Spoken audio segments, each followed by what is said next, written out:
رانا مع جلالة الملك محمد السادس، وندوروا ينغضنا من هاي المأساة اللي فيهم مؤيدين الحكم الذاتي.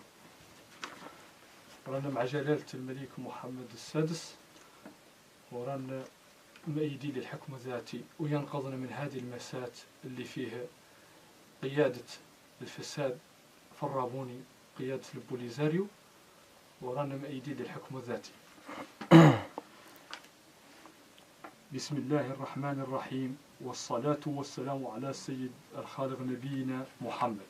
وبعد، ها نحن مجموعة حركة شباب كفاية حا شين كاف قد عدنا من جديد لنظهر لقيادة الفساد أننا ما زلنا موجودين على الساحة، ونذكر في نفس الوقت كافة الشعب الصحراوي بمعاناة التي امتدت وما زالت طيلة 4 عقود دون الاستفادة من أي شيء.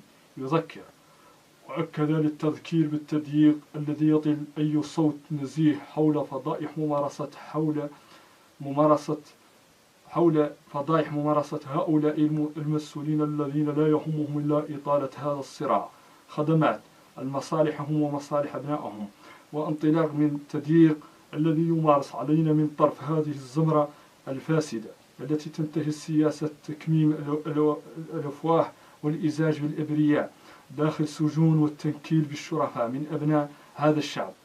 كلما علت الأصوات الاحتجاجات، وذلك أمام النظر العالم ومباركات من السلطات الجزائرية التي نحملها المسؤولية التامة لما يقع لهذا الشعب المغلوب على أمره، فإننا في حركة شباب كفاية نهيب بكل ضمير حي داخل المخيم أن يلتحق بركب الاحتجاج والتظاهر بكل الوسائل المتاحة ضد قيادة الجبهة والعمل على فضائح داخل جميع المحافل.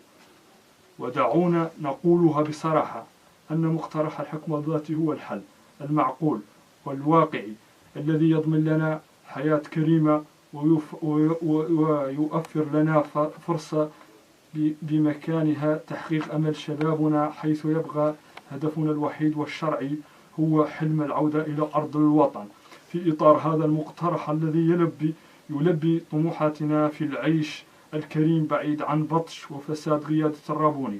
الحكم الذاتي هو الحل. حركة شباب كفاية حا شين كاف، مخيمات الحمادة.